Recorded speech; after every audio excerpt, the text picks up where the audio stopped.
Hey, this is KJ Dykema. So, across the time that I have been a master registered financial consultant, I've had my own side hustle as a bartender.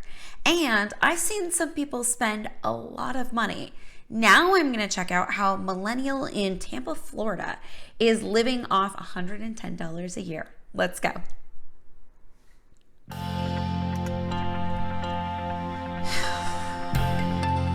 he's a pilot. 33-year-old pilot on 110 a year in Florida. Right. With a rad motorcycle. Okay, one of the perks of being a pilot, being able to fly for free.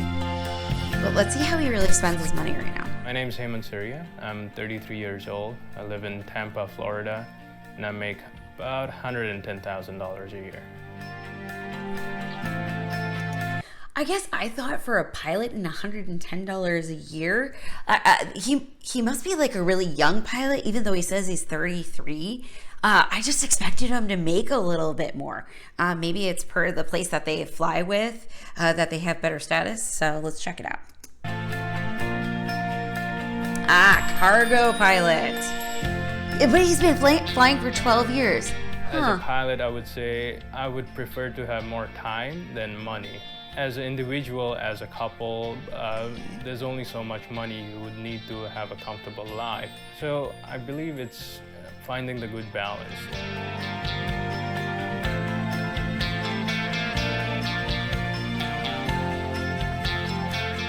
Like, okay, let's get into the money part, the expenses. We spend a lot of money wow. on groceries, $500 oh my a month gosh. on groceries. So you're telling me that this kid every single month is saving $2,727. I gotta say right off the bat, that makes me really excited. I don't know many people of any age that are actually saving that much, especially based off of it. Next, food, $800. I mean, that's not bad. I know that that's probably like maybe a little bit of entertainment costs in there too. Rent. You're in Tampa, $750 for rent. That's actually really cheap compared to where we're at here in Seattle, especially if you have two people going in on that. Transportation, about $650. I'd like to see how that's broken down. Maybe there's a lot of transportation for him to get to work or just going around. And then I see he's helping out his parents. $500. There's a little bit more of a breakdown everywhere else, but that's savings rate. That's insane. Can we just have a quick calculation? So we're saying $2,727 over 10 months. He's saving 27. So then that means that he's really saving just under $30,000 a year. That's incredible. I wonder what his savings is going on. Okay, let's keep on watching. So salsa classes would be about $50 a month.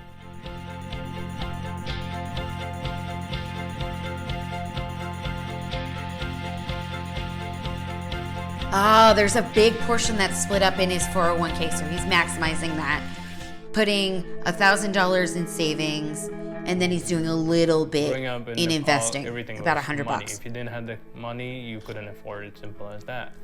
There was no credit system. The only credit system would be you take money from your friends or somebody who's trying to charge you a large amount of interest. I grew up in Nepal and my fiance grew up in Poland.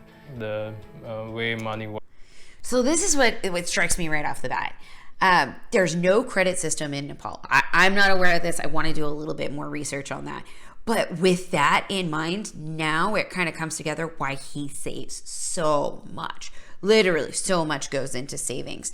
Forex is completely different, especially in the United States. I do invest in gold, so I did buy some gold bars, and total liquid saving currently I have is about $18,000.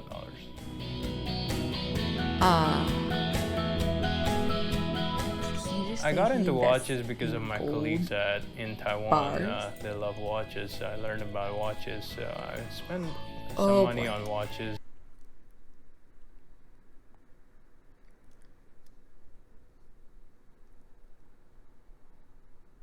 Oh, please don't say that the watch collecting as a portion of his savings, because that's not savings there. I'm sorry. I can't believe how much investing in gold over the long term. You should only invest in gold if you've tapped out everything else, like every single opportunity that you have. And I mean, this is not DuckTales. We don't swim in gold these days. Especially from a brand called Rolex. So I bought a watch. I'm getting a little heated right now.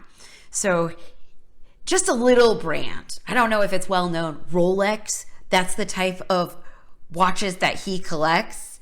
I do feel like I need to rewind it a little bit just to make sure I understand this.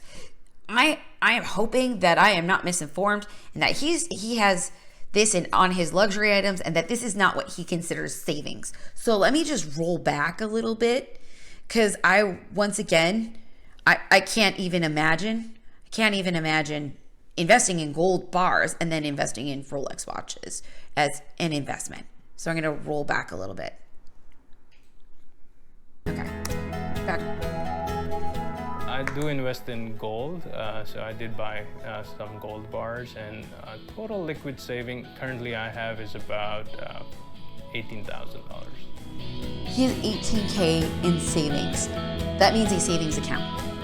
I got into watches because of my colleagues in Taiwan. They love watches, so I learned about watches. So I spent some money on watches, especially from a brand called Rolex. So I bought a watch, it's called the Daytona, and I have another watch that I'm currently wearing, it's the BLNR.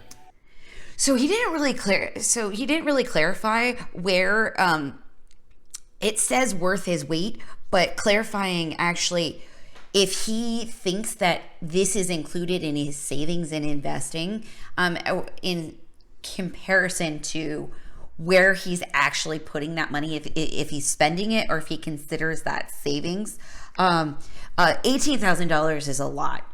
And $18,000 with our current even high yield savings account is 0.45. That is nothing. That needs to be making more money for you. And even an index fund that'll track over the long haul. And I don't know his particular scenario. Maybe he's constantly trading out that money. But as soon as you get to your 6 months or whatever your background is, you got to start spilling over. And you got to be able to say, okay, I'm safe in this area. It's time for me to invest a little bit more. All right, working his way up.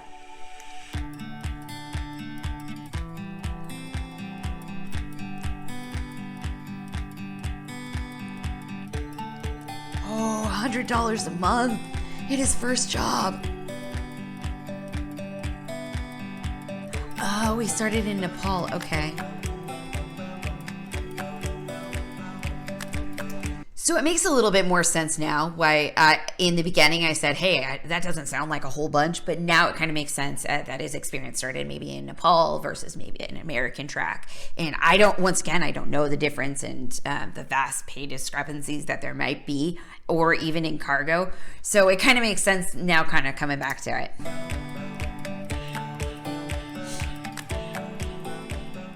My salary was actually lower in United States.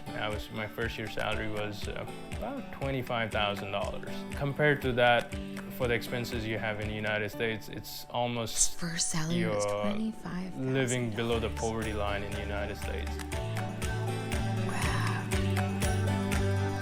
And he only works 15 to 16 days a month. I mean, there's a lot that goes into it, but I wouldn't mind having that time off. All of that time off. I guess once you become a captain, that's why you get salary will almost double. You can expect to make at least $200,000 to $250,000 a year. All right, here we go into savings. Okay, so they're putting $1,500 away. Okay, it's going towards the down payment of a home. So another thing we try they're to getting do that with down our payment of the lifestyle home, is to they live need to keep that a liquid. life of debt-free. So that's something I'm learning from my fiance. So I'm not planning to take any more loans and pay off all my debts, pay off my motorcycle, pay off my student debt as soon as possible. So I think it's interesting, as much as he has coming in and how much he's putting towards savings, that he maybe doesn't have as aggressive of a debt payment strategy, because I figured that would be kind of paid down right now. I mean, even motorcycles, they can't be that expensive, right? I mean, I know that you could get one for like $10,000, and based off of his savings rate, like being able to pay that off really quickly. Maybe he just got that motorcycle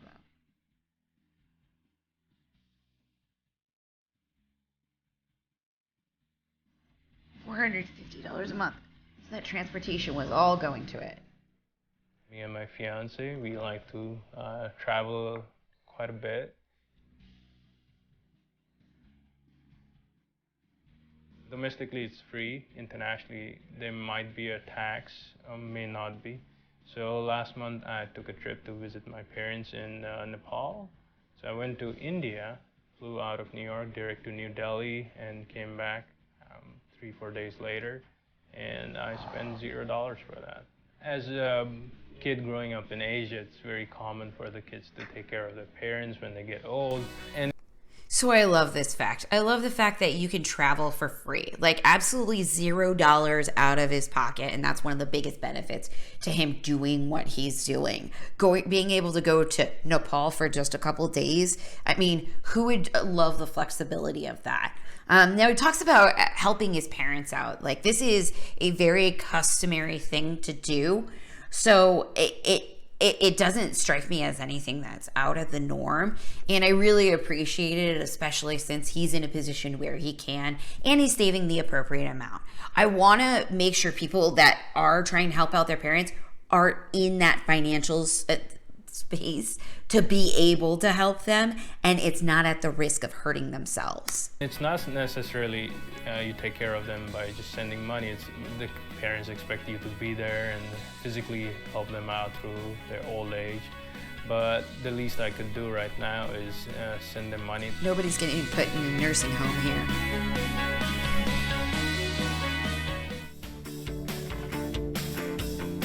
Here we're talking about the big budget wedding bells. Wedding, most probably out in Europe, and we'll be planning to In save Europe? that.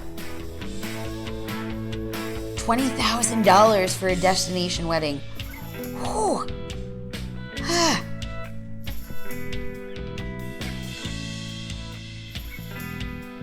Okay. Okay, wow. That's an aggressive goal. So right now we're looking at, he wants to be completely debt-free, a homeowner, and pay off the house in the next 7 years. I guess in Tampa, that kind of makes sense. Maybe he's looking at just a flipper house or something that he can easily get into, change anything out, and not have a lot of money off the bat. I know in Seattle that is not the case whatsoever. All right. He also wants to have $200,000 in savings in the next 2 years. I mean, on his path that he's got, it makes sense. I might be starting a restaurant. Like, I would like to sell dumplings. He's gonna start a restaurant. A chain of dumpling stores around the U.S. Maybe that might be exciting.